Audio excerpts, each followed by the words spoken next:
Bismillahirrahmanirrahim. Assalamualaikum warahmatullahi wabarakatuh. Alhamdulillah nahmaduhu wa nasta'inuhu wa nastaghfiruh wa na'udzu billahi min syururi anfusina wa min sayyiati a'malina. May yahdihillahu fala mudilla lahu wa may yudlilhu fala hadiyalah. Wa nashhadu an la ilaha illallah wahdahu la syarikalah wa nashhadu anna Muhammadan abduhu wa rasuluh. Rabbi shrah li sadri wa yassir li amri wahlul 'uqdatam min lisani yafqahu qawli, amma ba'd. Alhamdulillah, kita meneruskan pengajian kita pada malam ini insya-Allah surah Al-Baqarah ayat yang ke-136, muka surat 20. Kita baca, semoga Allah memberi taufik untuk kita beramal dengan ayat-ayat Allah Subhanahu wa taala.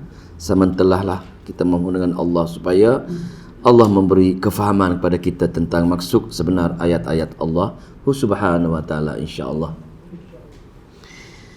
Ayat 136. A'udzu billahi minasyaitonir rajim. Bismillahirrahmanirrahim. Qulu amanna billahi wa ma unzila ilaina wa ma unzila ila Ibrahim wa Ismail wa Ishaq.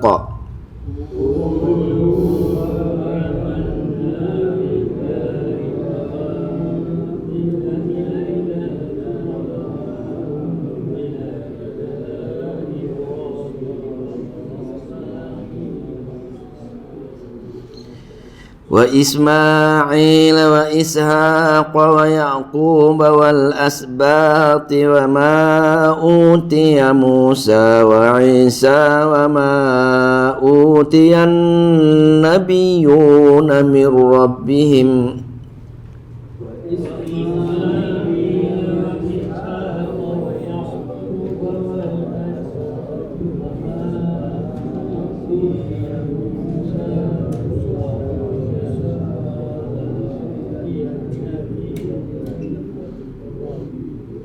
La nufarriqu baina ahadin minhum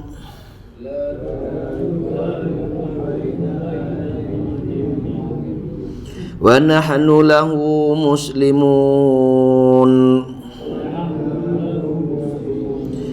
Fa in amanu bimithli ma amantum bihi faqad ihtadaw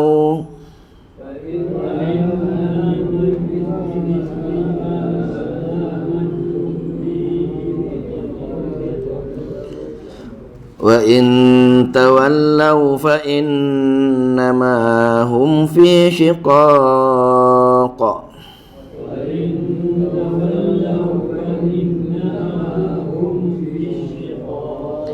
fasayakfikahumullah wa huwas sami'ul alim.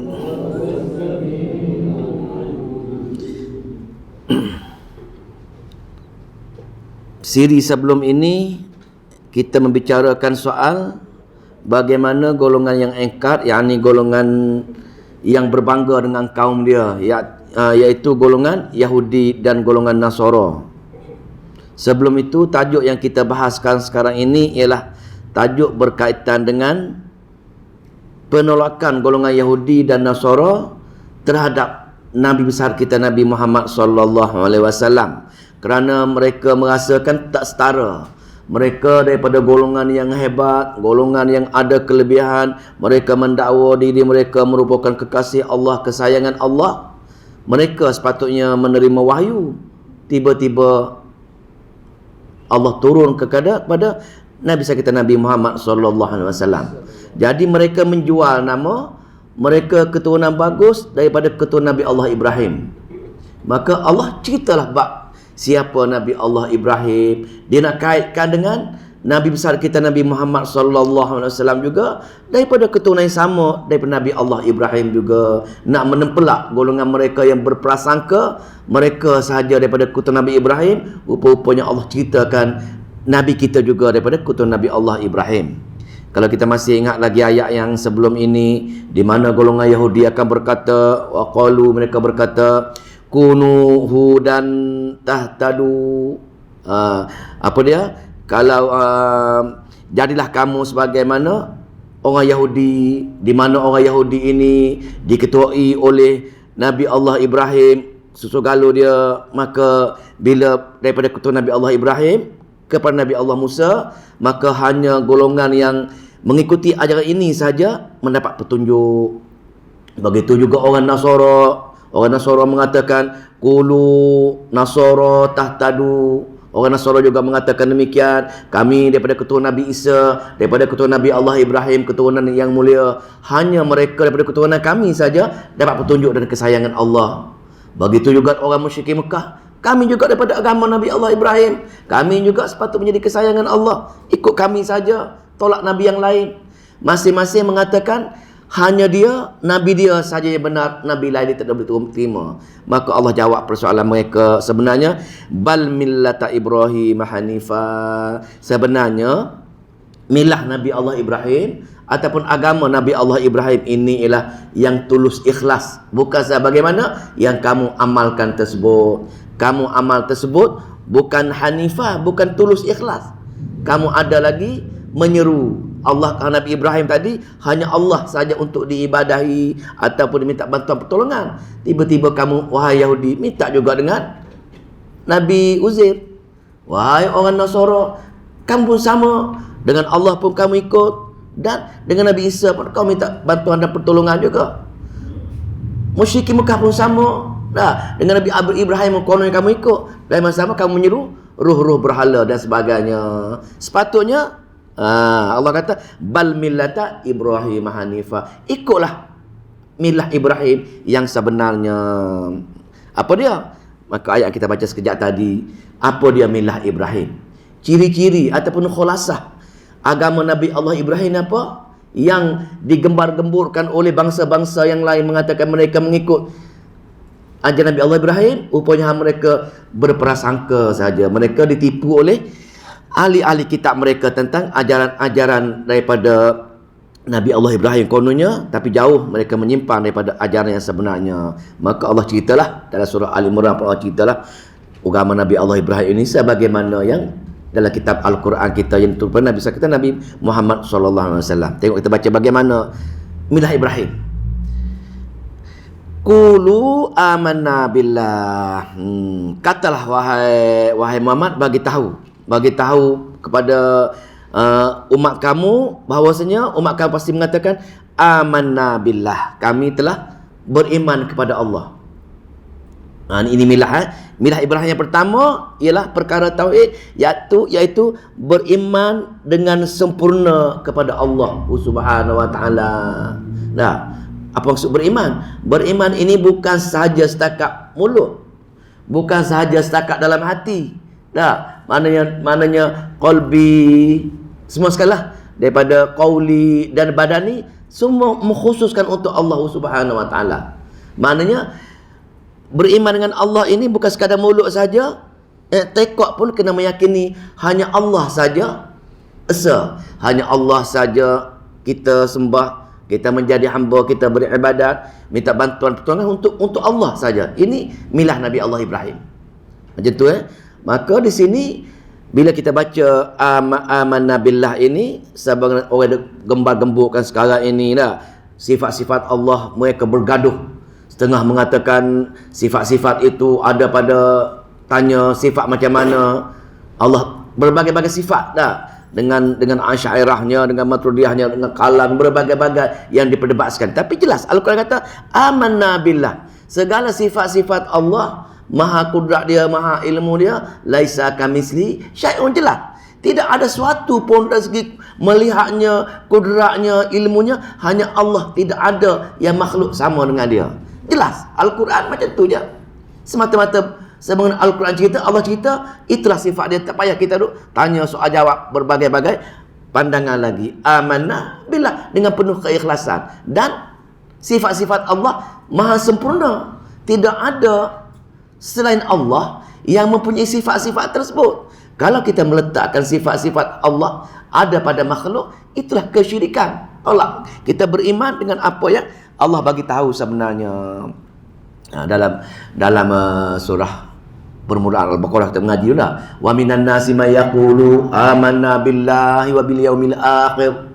Ada di kalangan manusia yang berkata, kami beriman dah dengan Allah, beriman dengan hari akhirat. Tapi Allah jawab, apa dia? Wahum la yu'minuna. Kamu tidak beriman sebenarnya. Mulut kamu saja mengatakan beriman, tapi kamu tidak beriman kerana i'tiqad kamu masih lagi ada makhluk-makhluk lain yang kamu ibadahi. Itu maksud beriman. Beriman segala kena beriman dengan Allah. Pertama. Yang kedua, ini milah Ibrahim ni, perkara akidah sama. Semua yang Allah turun wahyu, semua nabi-nabi adalah perkara yang sama, yakni perkara rukun iman dia.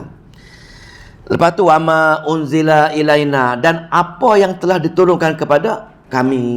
Mana orang Islam kita kata kami beriman dengan Allah, yakni percaya dengan Allah, segala sifat-sifat sempurna Allah, kita mengenali Allah.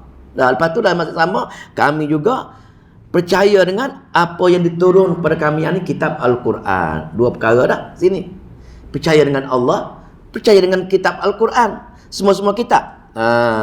Dan wahyu, ilmu wahyu lah. Wa ma unzila ila Ibrahim, dan apa yang telah turun kepada Nabi Allah Ibrahim pun sama untuk mengesahkan Allah juga. Wa Ismail, dan anak Nabi Allah Ibrahim yang turun pada Nabi Ismail pun sama juga untuk mengesahkan Allah. Wa Ishaq, mana cucu adiknya Nabi Ismail nama Ishaq pun sama. Wa Yaqub, cucu dia pun Nabi Yaqub pun sama. Wal asbati, mana dan anak cucu keturunan Nabi Allah Yaqub pun sama juga. Yakni dalam milah Ibrahim untuk mengesahkan Allah dalam ibadat dan dalam isti'anah. Semua sekali itulah perkara utama, perkara pokok yang semua kitab-kitab wahyu membicarakan, yakni perkara-perkara tauhid. Jadi wahai orang Yahudi, wahai orang Nasara, kenapa kamu mengatakan kamu sahaja di pihak yang betul, sedangkan kamu telah melakukan tidak ikhlas untuk semata-mata bergantung dengan Allah. Tapi yang dalam milah Ibrahim sebenar, yang kamu reka tadi sebenarnya bukan seperti kamu amalkan, sebenarnya ialah untuk keesaan Allah Subhanahu wa taala. Wa ma utiya Musa wa Isa, dan begitu juga dalam kitab Taurat Nabi Musa. Begitu juga wa Isa, kitab Injil dan Nabi Isa. Wa ma utiyan nabiyuna, dan semua sekali kitab-kitab yang diturunkan kepada semua nabi-nabi, mana kita kena percaya tadi mengesahkan Allah, kitab wahyu dan nabi-nabi sama, kita kena beriman dengan perkara-perkara tersebut. Nak menafikan yang orang Nasara tadi, milah Ibrahim ialah Nabi Musa, kitab Taurat, dan tolak Nabi Isa, tolak Nabi Muhammad. Hanya kami saja di jalan betul. Begitu juga orang Nasara, milah Ibrahim seperti mana kami amalkan, Nabi Ibrahim, Nabi Isa, kitab Injil, semua nabi-nabi lain tolak. Balik dah. Tapi Allah kata dalam milah Ibrahim ni, semua kitab, semua Allah Esa, semua ilmu wahyu itu Allah turunkan, dan semua nabi-nabi kena daripada Allah Subhanahu wa taala, yang nanti kita akan percaya dengan semua-semua nabi. Dah, lepas tu tengok min rabbihim, oleh Tuhan mereka. La nufarriqu baina ahadim, tidak kami memisahkan di antara nabi-nabi tersebut. Kita percaya semua. Kita orang Islam percaya dengan Nabi Musa, percaya dengan Nabi Isa, percaya dengan semua nabi-nabi, kita percaya. Tetapi syariat kita, amalan kita ialah percaya dengan Nabi akhir zaman, apa yang Nabi Muhammad ajar dalam kitab Al-Quran. Itulah kitab akhir zaman. Sesiapa yang beramal dengan kitab-kitab lain, semua kena beramal dengan kitab Al-Quran. Dan segala amalan-amalan sama seperti mana yang ditunjukkan oleh Nabi akhir zaman. Pasal dah luput dah expire dah kitab-kitab yang lain, dan kitab Al-Quran membenarkan semua kitab-kitab yang lain. Amalan-amalan Nabi Muhammad membenarkan semua syariat-syariat nalan nabi-nabi yang lain. Maka la nufarriqu baina aidihim, la nufarriqu baina ahadin, dan kami tidak memisahkan kami di antara nabi-nabi tersebut seseorang pun. Ayat ni, kalau kita tengok ayat ni, apa dia ayat yang kita selalu baca ni? La nufarriqu baina ahadin ni. Tiap malam kita baca ni. Apa benda? Milah Ibrahim tu. Amanar Rasul. Sebab tu Amanar Rasul sama dengan ni. Tengok Amanar Rasul dah. Amanar Rasul surah Al-Baqarah tadi. Percaya dengan Allah, percaya dengan kitab, percaya dengan nabi-nabi dan semua sekali ada tu. Dan kita disunatkan nak tidur malam bacalah Amanar Rasul sebut. Dia menceritakan milah Ibrahim sebagaimana akidah dalam kitab Al-Quran sebenarnya, tetapi disalah tafsir oleh golongan Yahudi dan golongan Nasara. Maka bila kita percaya semua nabi-nabi, percaya dengan semua sekali kitab, percaya dengan untuk mengesahkan Allah, maka atas faktor tu milah Ibrahim yang benar sebagaimana yang diamalkan oleh Nabi kita Nabi Muhammad sallallahu alaihi wasallam ialah dah tengok semua sekali milah Ibrahim, wa nahnu lahu muslimun, dan kami kepadanya lah muslim, menyerahkan diri 100% hanya kepada Allah yang esa saja. Jelas itulah milah Ibrahim. Perkara-perkara yang mengesahkan Allah, dan semua nabi-nabi membicarakan sama, iaitu rukun iman. Semua rukun-rukun iman ada sini, cuma yang tak ada sini percaya dengan qada dan qadar lah. Itu saja yang akhirat, dua rukun iman yang tidak ada dalam ayat ini. Maknanya 4 ini merakumi semua 6 rukun iman sebenarnya, sebagaimana ayat Amanar Rasul kita. Jadi nak hurai ayat dengan ayat, tengok apa tu milah Ibrahim, rujuk balik nanti kepada ayat terakhir ataupun ayat berapa tu, 200 lebih dah ayat Amanah Rasul tadi. Sebab tu Amanah Rasul itu kita disunatkan baca setiap malam untuk menzahirkan rukun iman kita, nak memperbaharui iman kita setiap malam. Besar dia punya fadilat-fadilat dia. Lepas tu ayat 137.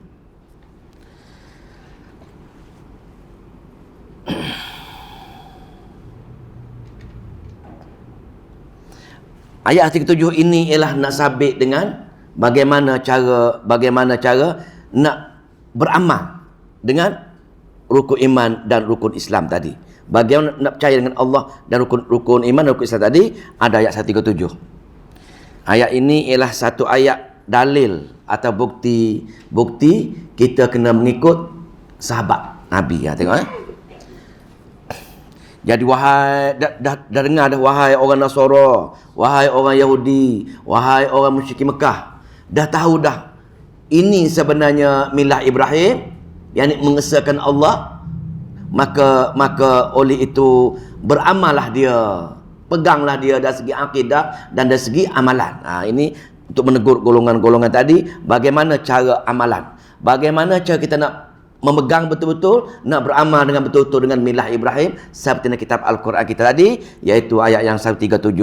Fa in amanu, apa dia? Maka jika mereka telah beriman, jika mereka telah beriman, bagaimana? Jika wahai orang Nasara, hendaklah kamu beriman. Kalau mereka beriman, bagaimana? Bimis lima amantum, dengan seperti apa yang kamu telah beriman. Kamu ini rujuk pada sahabat-sahabat. Maknanya sebagaimana sahabat-sahabat Nabi dan sahabat beriman dengan rukun iman dan beramal dengan rukun Islam ini, maka contoh itulah yang sepatutnya diikuti oleh orang Nasara, orang Yahudi ataupun orang musyrikin lain. Itu untuk mereka. Untuk kita pun, untuk beriman dan beramal, kita mesti contohi para sahabat. Sunnah. Dia dua perkara. Ikut Al-Quran dan hadis, ataupun Al-Quran dan sunnah. Yang mana betul? Kita sebut ni sunnah, hadis. Ada beza. Al-Quran dan hadis. Hadis ini setiap perbuatan Nabi, setiap Nabi senyap, setiap kata-kata Nabi. Tetapi kadang-kadang tak ada sunnah. Dipanggil sunnah Jibli. Contoh apa? Contoh makanan. Nabi suka makan kaki kambing. Maka tidak sunnah untuk kita juga makan kaki kambing. Tetapi kalau kita makan kaki kambing, nak tiru Nabi, ada pahala. Begitu juga dengan pakaian, begitu juga dengan makanan. Itu hadis adalah hadis, tapi bukan tuntutan sunnah. Berbeza kan? Tapi untuk kita sebenarnya, sebab kita sebut Al-Quran dan sunnah. Sunnah ialah tuntutan yang Nabi ditiru oleh sahabat untuk kita tiru. Maknanya golongan sahabat ialah golongan yang kita perlu ikuti, dan sebab itu kita tak dibenarkan sama sekali kita berprasangka kepada sahabat. Tak boleh. Mana setiap sahabat buat ialah sunnah. Apa tu?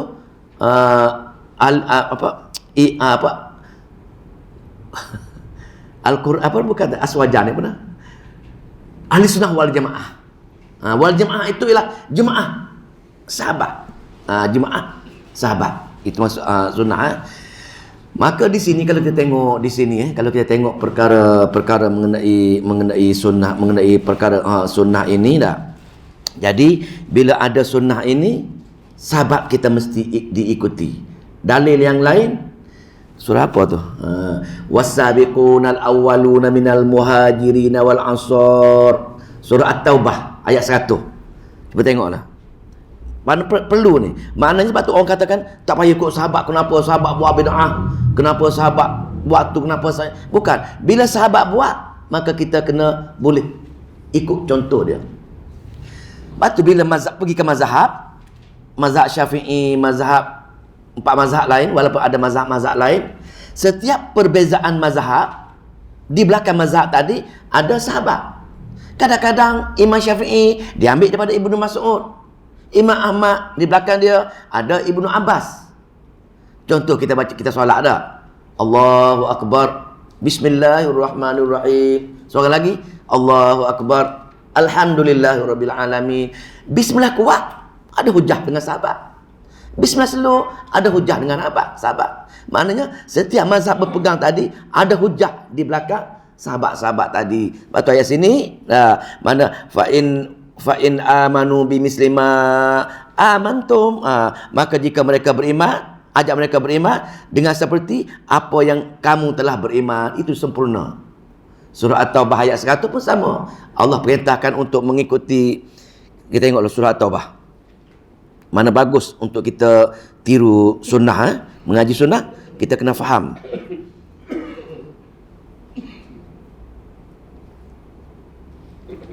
Ayat 100. Jumpa tak? Was-sabiqunal awwalun minal muhajirin wal ansar. Orang yang pertama dahulu, ini sahabat-sahabat Nabi dulu, sama ada kalau dengan muhajirin ke, kalau ansar ke, wallazina taba'uhum bi ihsan. Kena ikutlah mereka, akidah mereka pun kena tiru, amalan mereka pun kena tiru. Para sahabat. Batu mazhab pun dia tak apa, dia betul semua.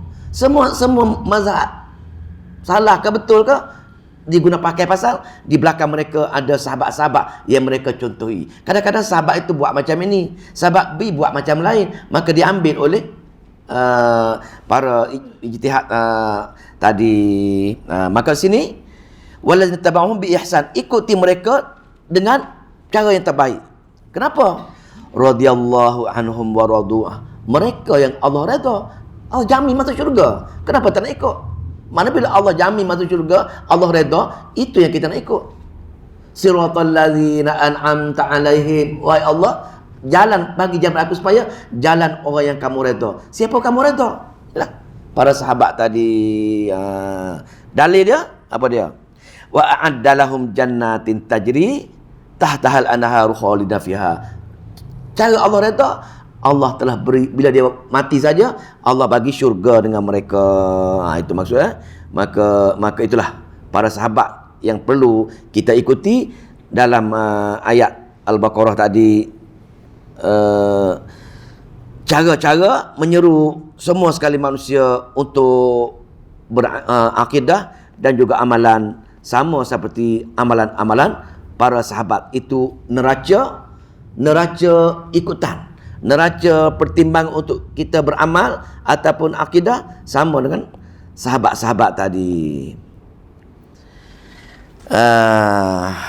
Amantum bi maka bila tiru sahabat tadi, bila tiru sahabat tadi, faqadih tada, maka sungguhnya mereka telah dapat petunjuk. Allah menempelak Yahudi, menempelak Nasara. Mereka mengatakan mereka saja benar, mereka saja betul. Allah kata tak betul semua, amalan-amalan kamu tak betul. Yang betulnya ialah kamu kitab Al-Quran pasal akhir sekali, Nabi besar kita Nabi Muhammad, dan juga apa yang diamalkan oleh para sahabat semua sekali. Walau bagaimanapun, wa in tawallau, jika mereka berpaling dan jika mereka berpaling tak nak ikut sahabat, tengok kita ni. Untuk kita pun sama. Dah tahu dah sunnah semacam itu, dituntut macam tu, tiba-tiba kita tak nak ikut, tak nak buat. Sahabat buat amalan-amalan sekian-sekian amalan, kita tak nak buat. Tak nak buat, tengok apa jadi. Wa in tawallau, sekiranya mereka berpaling, tidak mengikuti amalan-amalan sebagaimana sahabat tadi, fa innama hum fi syiqaq, maka sungguhnya mereka itu dalam syiqaq. Syiqaq ini ialah dalam penyimpangan yang jauh sangat, dalam pergaduhan yang jauh sangat.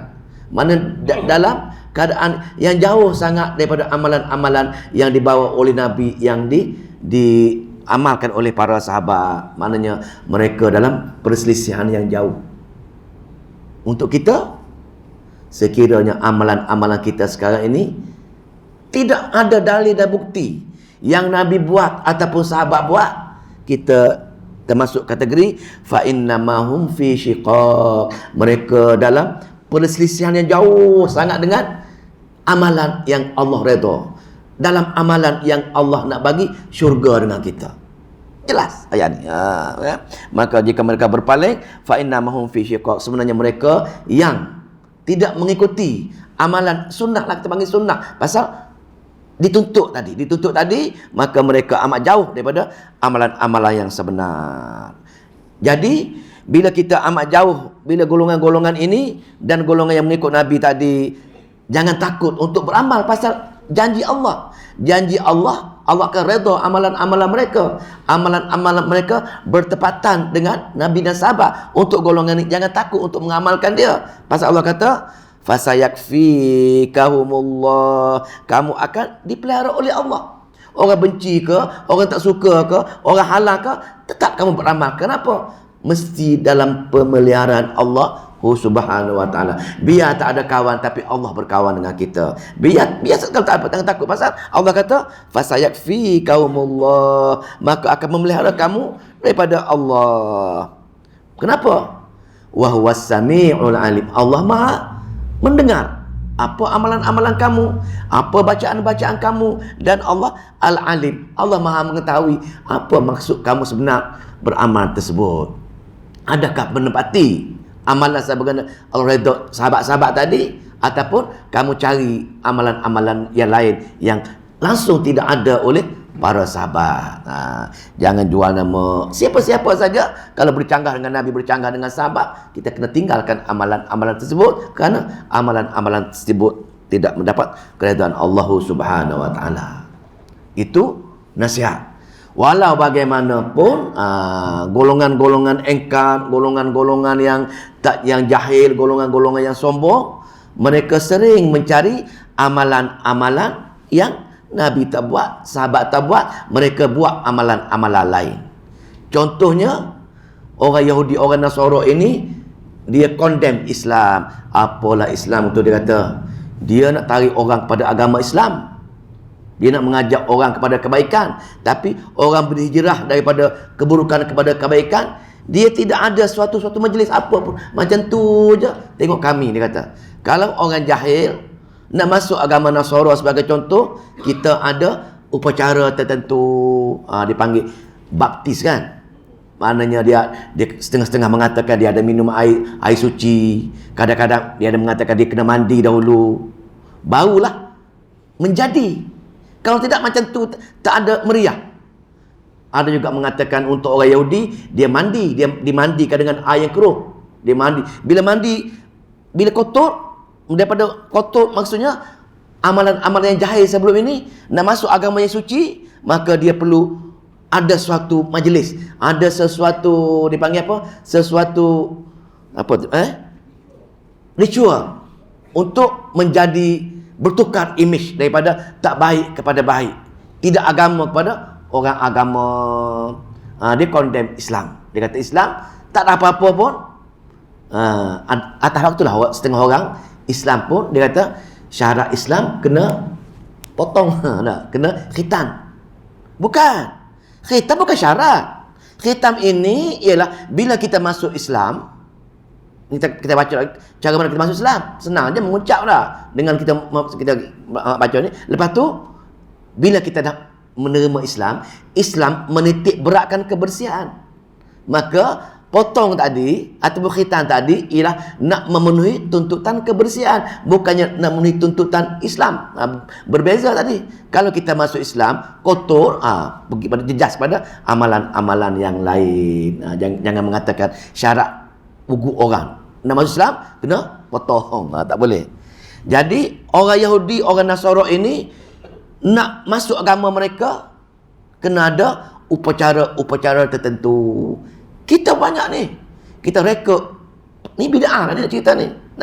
Nak bertaubat kena mandi air 7 perigi. Nak bertaubat je. Kita reka amalan-amalan. Nak menjadi baik menyusahkan tadi. Membuat syarat-syarat tentu bagaimana orang Nasara tadi. Maka ayat yang ke 118 merupakan amalan-amalan Allah menegur golongan-golongan yang membuat upacara itu kononnya dia daripada Allah untuk tujuan agama. Ibrah dia senang je untuk kita pun kena perhatilah. Upacara agama, perkara agama, jangan kita memandai-mandai membuat sesuatu undang-undang ataupun peraturan-peraturan tertentu. Tengok ayat 138. Sibghatallah. Sibghatallah. Apa sibghata ni? Dipanggil celupan. Sibghata ni celupan. Maknanya dalam ayat ini dua tafsir. Dua tafsir. Tafsir yang pertama ialah kita diminta untuk bagi tahu ahli-ahli kitab Yahudi ataupun ahli-ahli kitab Nasara. Ahli kitab dia iaitu apa dia? Wahai ahli-ahli kitab Nasara, wahai ahli kitab-kitab Yahudi, kenapa kamu mengadakan amalan celupan untuk membersihkan diri atau masuk agama kamu? Kami tetap mengambil sibghatallah, celupan Allah. Celupan ini celup macam kita ambil kain putih celup dalam apa ni, dye tak? Dye merah, kain tadi akan bertukar menjadi merah. Jadi sebelum celup kata warna putih, nak corak nak jadi agama Yahudi, contoh kalau merah, maka celup merah, maka menjadilah agama Yahudi. Celupan tadi. Jadi wahai orang-orang Yahudi dan Nasara, kenapa kamu mengadakan ajaran-ajaran tentu untuk celupan kamu supaya sama menerima agama Allah. Sedangkan agama Allah ini, sibghatallah, celupan Allah ini yang paling sempurna. Apa dia celupan Allah? Celupan Allah ialah dalam milah Ibrahim tadi. Akidah yang jelas, amalan yang jelas, akhlak yang jelas. Daripada mana jelas? Akidah, amalan, akhlak daripada Al-Quran dan Sunnah tadi. Itu je. Islam senang. Sekadar nak masuk Islam, nak betul-betul suci, ambil Quran, ambil Sunnah, amalkan, maka bertukarlah daripada orang yang tidak beragama kepada agama Islam. Dalam istilah yang lain, dua kalimah syahadah tadi. La ilaha illallah, asyhadu alla ilaha Muhammadar Rasulullah. Muhammadar Rasulullah. Kita mengesahkan tidak ada ilah yang lain melainkan Allah, dan Nabi kita itu kita berjanji nak ikut segala amalan-amalan dia. Akidah mengesahkan Allah, amalan sebagaimana amalan yang ditunjukkan oleh Nabi, yakni itulah milah Ibrahim, itulah yang ditunjukkan oleh Al-Quran. Tak payahlah nak buat ritual-ritual yang lain sebagai penandaan kita terima ajaran Islam ini. Maka Allah menempelak golongan-golongan yang memandai-mandai dalam agama, yakni membuat perkara-perkara bukan agama, dia kata perkara agama dengan buat sebagai contoh sibghatallah, celupan Allah. Kamu kata penyelupan Allah, bila Allah kata celupan Allah ialah ni, wa man ahsanu minallahi sibghah. Apakah yang lebih baik daripada celupan Allah? Celupan Allah ini ialah ayat yang kita baca sekejap tadi, percaya dengan Allah sebagaimana mengikuti Al-Quran, maka itulah sebenarnya sifat Allah yang sebenarnya. Jadi bila kita dah tahu dah sifat Allah semacam itu, maka penuhilah tuntutan tadi dengan mengambil apa yang Allah cerita dalam kitab dia, ataupun apa yang diceritakan oleh Nabi dalam hadis-hadis dia sebagai sunnah, maka itulah sibrah. Maka itulah yang paling baik. Mana-mana amalan, mana-mana akidah yang tidak ada dalam kitab, tidak ada dalam dalil sunnah tadi, maka itulah merupakan perkara-perkara pembaharuan dalam agama sebenarnya, ataupun dipanggil bid'ah. Perkara-perkara tersebut dia mereka-reka sebagaimana orang Nasara dan orang Yahudi mereka-reka untuk masuk agama mereka dengan buat upacara-upacara tertentu, kononnya untuk membezakan yang mana satu amalan yang jahil, yang mana satu amalan yang beragama sebenarnya. Jadi bila tahu macam itu, sibrah ini ialah apa-apa sahaja yang Allah cerita dalam kitab dia dan apa-apa sahaja yang diamalkan oleh Nabi ikut dengan penuh keikhlasan kepada Allah Subhanahu Wa Taala, maka itulah sebenarnya sibrah. Sebenarnya hanya sekadar dengar, yakin dan beramal dengan perkara-perkara tersebut, itulah celupan Allah sebenarnya. Tak payah reka-reka yang lain lagi. Jadi wa nahnu lahu abidun, maka dan kami semua dah kami terima kitab dan kami terima semua amalan-amalan yang dibuat oleh Nabi kami, beramal dengan dia dan sahabat-sahabat tadi, maka lahu kepadanya lah perkara-perkara tadi, abidun, kami menjadi hamba ataupun kami beribadat kepada perkara-perkara tadi. Itu mana kami dengan Allah pun untuk teruslah sebagaimana yang biasa dalam Al-Fatihah, iyyaka na'budu wa iyyaka nasta'in, kembali balik pada perkara basic tauhid, iaitu mengesahkan Allah dalam amalan, mengesahkan Allah dalam ibadat dan mengesahkan Allah dalam meminta bantuan dan pertolongan. Itulah sebenarnya sibrah. Sibrah Allah Subhanahu Wa Taala. Ayat terakhir kering apa? Kering tekak olehnya dahaga. Bismillah.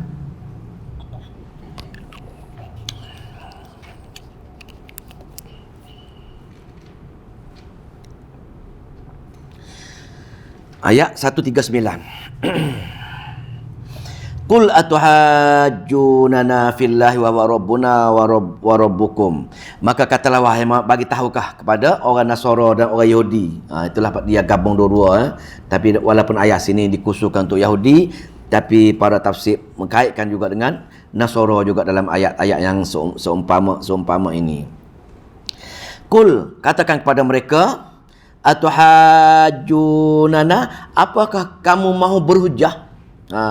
Apakah kamu mahu berhujah? Berhujah dengan apa? Berhujah dengan apa yang Allah turunkan dalam Al-Quran dia tentang akidah, tentang amalan-amalan tadi, tentang sibrah tadi. Apakah kamu berhujah lagi nak mengatakan kamu di pihak yang benar lagi, nak beramal kena buat amalan-amalan sekian-sekian lagi? Apa kamu nak berhujah?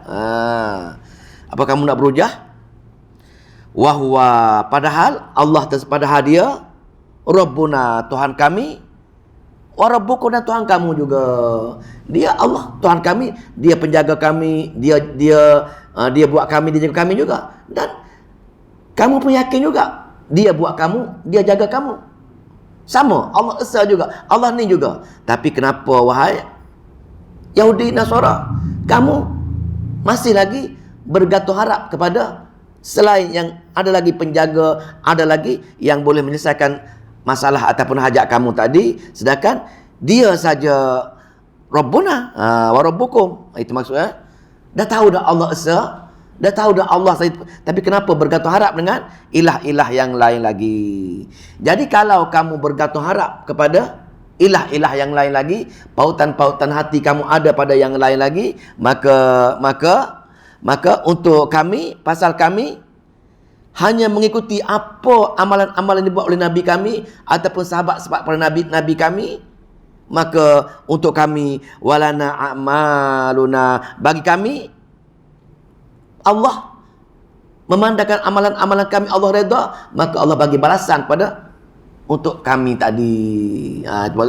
Maka walana a'maluna, bagi kami amal kami, maka Allah akan balas dengan kebenaran juga. Walakum, untuk kamu pula memandangkan amalan-amalan kamu tidak mengikuti amalan-amalan yang diceritakan oleh Allah, amalan-amalan yang diamalkan oleh nabi-nabi kamu ataupun sahabat-sahabat tadi, maka kamu telah membuat amalan bercanggah dengan syariat tadi, maka walakum a'malukum, bagi kamu amalan-amalan kamu pun akan dibalas oleh Allah. Yang Allah tak terima amalan-amalan kamu tadi.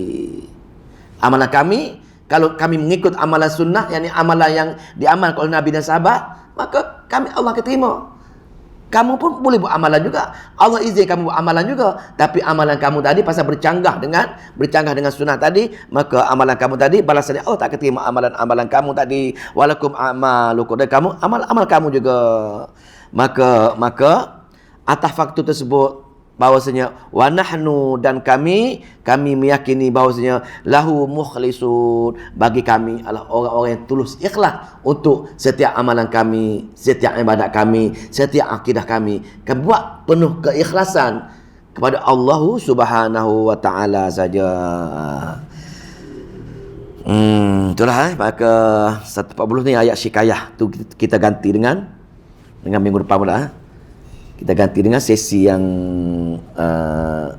akan datang insya-Allah.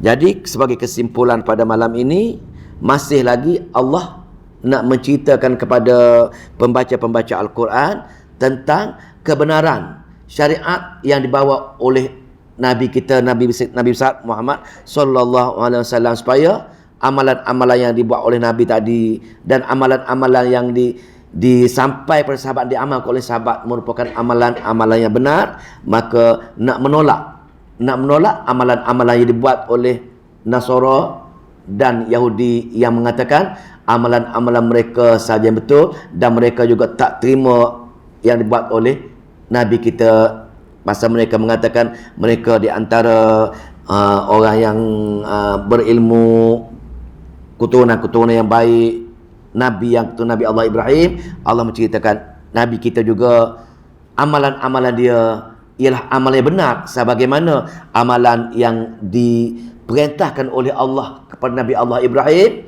dan itulah yang paling tepat, yang paling dekat dengan amalan-amalan yang dibuat oleh dalam kitab Al-Quran, sebagaimana yang diamalkan oleh Nabi dan para sahabat tadi. Wallahu ta'ala a'lam. A'udzubillahi minasyaitonir rajim. Bismillahirrahmanirrahim.